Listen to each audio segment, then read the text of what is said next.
Yo, what's going on guys? Arekkz here. Welcome back to another video for Monster Hunter Rise Sunbreak. And in this one, we're talking about the hammer because of course today Capcom dropped some more weapon previews, some glorious videos showing off some spicy new gameplay. We have of course already spoken about the greatsword on the channel, but in this video we're focusing on the hammer, and they also spoke about the insect glaive today, all of which are looking hella spicy. But this one I'm excited about because I feel like hammer, it was a cool weapon, but I feel like it needed some love, and there's definitely some cool things they have added. So if you guys do enjoy this, a like would be super appreciated. Comment down below, let me know what you guys think of this. If you are Hammer Bros, how are you feeling?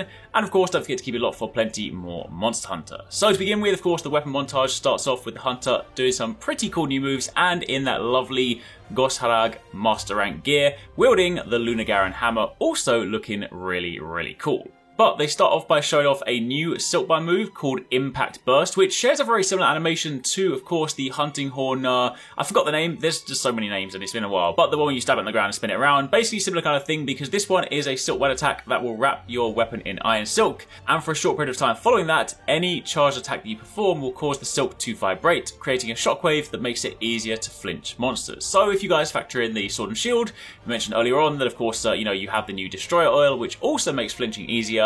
Now the hammer also has its own version, so basically this is like a buff for your weapon, and in the same way as Destroyer Oil worked, you buff your weapon and you can then swap back to your other Silkbind move, so you can then take the benefit of the Impact Burst feature with the powerful moves. The example they gave, of course, is going from Impact Burst, switching to Impact Crater, which is that meaty attack, so you can then slam down for some already high damage, but now with the added shockwave, that is going to become a flinch monster. They did, of course, show off the other things. Keep in mind that, again, whenever it comes to switch skills or silk binds, if you want to swap them with the different scrolls, they need to be sharing the same input. So you can, of course, switch between Spinning Bludgeon or the new Spinning Bludgeon charge move, which is described as a technique that stores release power and funnels it into the next charge switch attack. Power is built up when performing a Spinning Bludgeon. The charge level is then maintained when executing a charge switch. Make good use of this to unleash a series of level 3 charge attacks, which is really cool because when you factor in things like the sort of spinning move, like a lot of the time you would definitely walk up more so and just sort of let out a single charge attack, so the spinning move wasn't necessarily always used as much.